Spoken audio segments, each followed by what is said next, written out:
All right, and now I'm going to turn it over to Admiral John Kirby to talk about the Middle East developments that we've seen over the last 24 hours or so. Okay. Everybody, just a quick note on Venezuela, too, before we can get into any of that. I want to note that our patience and that of the international community is running out. It's running out on waiting for the Venezuelan electoral authorities to come clean and release the full detailed data on this election so that everyone can see the results. You may have seen the Carter Center, an independent observer, just earlier this morning released a report stating that, quote, Venezuela's 2024 presidential election did not meet international standards of electoral integrity and cannot be considered democratic. They concluded that the, quote, electoral authorities' failure to announce disaggregated results by polling station constitutes a serious breach of electoral principles. We share those concerns. Matter of fact, this afternoon, the Organization of American States Permanent Council is going to hold a meeting to address the results of the electoral process in Venezuela. I'm not going to get ahead of that meeting, of course. I would simply reiterate that the United States joins other democracies in the region and actually around the world in expressing serious concerns about these subversions of democratic norms. Now, as you all know, the Venezuelan people have taken to the streets to demand that their votes be counted. You can't very well blame them for that.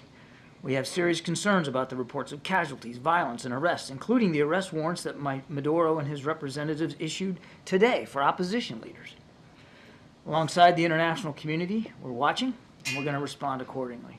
Now, as Corrine alluded to, I know that you're all interested.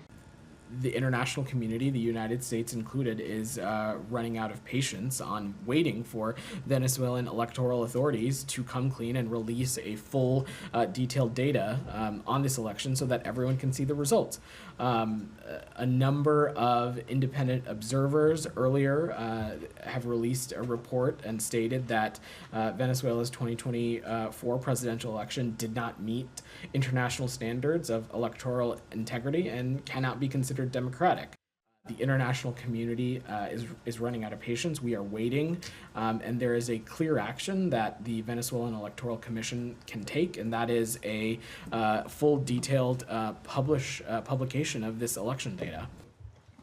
Mr. Chairman, there are 17 votes in favor, 0 votes against, 11 abstentions, and 5 absences. Thank you, Mr. Chairman. That means that the resolution before us did not pass. And that is the decision of the collective of our member states who cast a vote here today.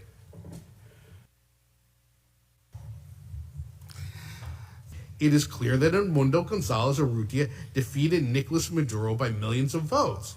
This is not a projection. Even if Maduro won 100% of the votes in the less than 20% of the actas that remain to be published, he could not surpass Gonzalez's vote total thus far. Given the clear evidence, the world's government should also acknowledge Edmundo Gonzalez's overwhelming electoral victory. Those that fail to do so are only enabling Maduro and his representatives' attempt at massive fraud and disregard for the rule of law and democratic principles.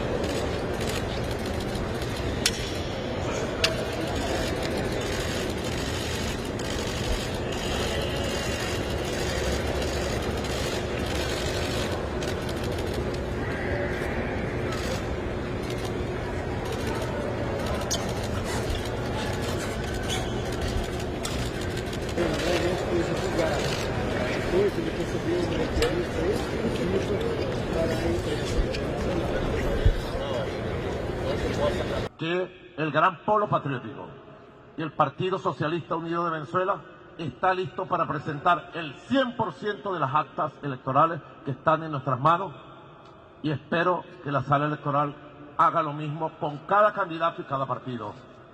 Y he traído un recurso contencioso electoral contenido en la Constitución, en la Ley Orgánica de Procesos Electorales, en la Ley Orgánica del Tribunal Supremo de Justicia, para que la Sala Electoral del Tribunal Supremo de Justicia se aboque a dirimir este ataque contra el proceso electoral, este intento de golpe de Estado utilizando el proceso electoral.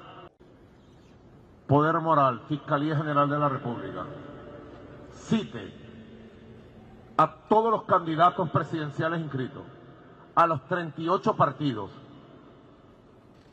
y coteje completamente lo que ha sido este ataque a centros electorales, sedes del CNE quemadas y destruidas, el ataque cibernético, y coteje todos los elementos de prueba y certifique, haciendo un peritaje del altísimo nivel técnico, los resultados electorales de las elecciones del 28 de julio.